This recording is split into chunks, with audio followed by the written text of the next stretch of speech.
Bonjour et bienvenue sur Décideur TV. Comment évaluer une entreprise en période de crise? Nous en parlons avec notre invité Olivier Salustro, qui est président de la commission évaluation de la CNCC, la Compagnie nationale des commissaires aux comptes.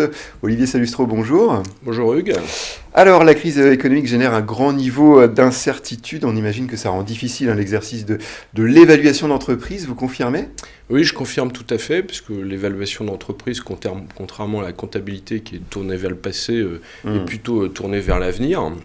Et dans cette période compliquée, où finalement on a du mal à entrevoir c'est dur ce de que faire sera des projections. Voilà, il est excessivement dur de faire des projections, d'imaginer ce que sera la rentabilité future de l'entreprise, ce que sont les risques et comment les risques vont évoluer.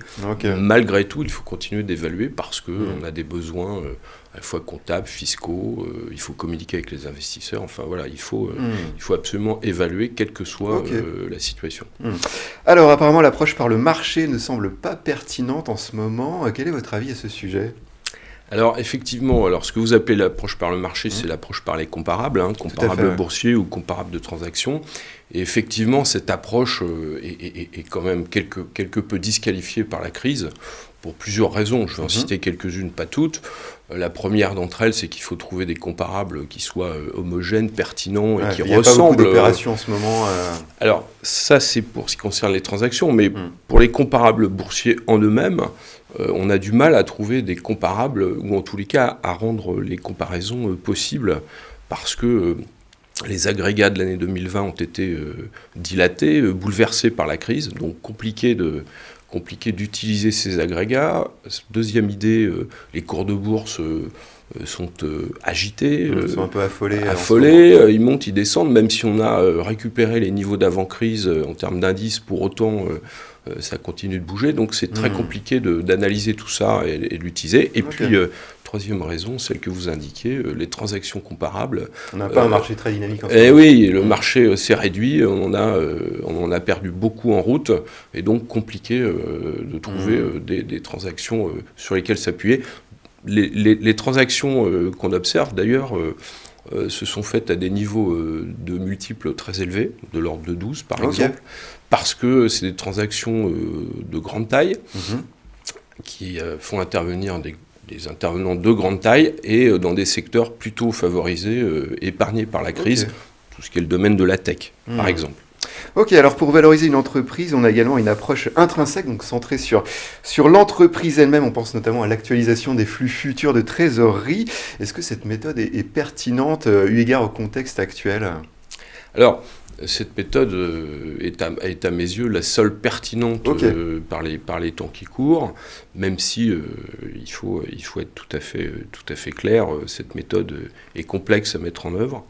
Alors elle est pertinente d'abord parce qu'elle est intrinsèque, vous l'avez dit, c'est-à-dire qu'elle prend en compte... On évite toute la difficulté liée au marché. Oui, c'est-à-dire qu'elle prend en compte toutes les perspectives de l'entreprise, même si elles sont compliquées à tracer. On peut les tracer à condition de s'interroger très profondément sur la stratégie de l'entreprise, mener une analyse financière également très, très fine, et faire des projections qui intègrent plusieurs scénarios, notamment avec des perspectives de sortie différentes en termes de délai, 6-18 mois, en termes d'aspect de sortie. Voilà, donc c'est une méthode qui est tout à fait intéressante de ce point de vue-là. S'il faut, on peut allonger les prévisions pour tenir compte de différents phénomènes. Voilà, et puis troisième aspect, c'est une méthode qui oblige à faire des efforts de transparence, puisque vous mettez en œuvre un certain nombre d'hypothèses qui pour certaines sont subjectives dans les choix, mais en tous les cas, vous devez expliquer pourquoi vous avez fait ces choix, sur quoi ils reposent, quelles données macroéconomiques vous avez utilisées. Et dans un contexte incertain, il faut être totalement transparent pour être crédible et pour être entendu du lecteur. Alors, vous parliez de projections financières sur cette méthode intrinsèque. Comment les réaliser dans ce contexte, justement, où l'avenir s'avère particulièrement incertain ? Alors déjà, première remarque, les prévisions sont toujours compliquées à élaborer, qu'on soit ou non en période de crise. l'imprévisible ne se prévoit pas.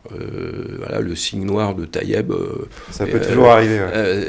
Peut toujours arriver. Il est dans les queues de distribution, mais on ne le voit pas, on ne l'anticipe pas. Ça, c'est la première raison. Deuxième aspect pour faire des prévisions qui tiennent la route dans un contexte comme celui-là, je reviens sur ce que je disais à l'instant. Il faut faire une analyse stratégique et financière en amont très très détaillée, très très poussée, identifier les fondamentaux de l'entreprise, identifier les qualités du management, sa capacité à rebondir, à s'adapter à la crise. Ça, c'est les aspects endogènes, je dirais, de l'analyse. Et puis, il faut analyser le marché sur lequel se situe l'entreprise, la concurrence, le devenir de ce marché. Ça, c'est les facteurs exogènes. Et donc, il faut prendre tout ça en compte et s'assurer que ces éléments-là sont bien en cohérence avec les prévisions qu'on a sous les yeux pour mettre en œuvre l'évaluation. Donc ça, c'est pour moi, c'est l'essentiel du travail et de la difficulté en matière de confection de prévisions ou de validation des prévisions. C'est donc bien de s'assurer que la stratégie de l'entreprise et le business plan sont en résonance. Voilà. Ok.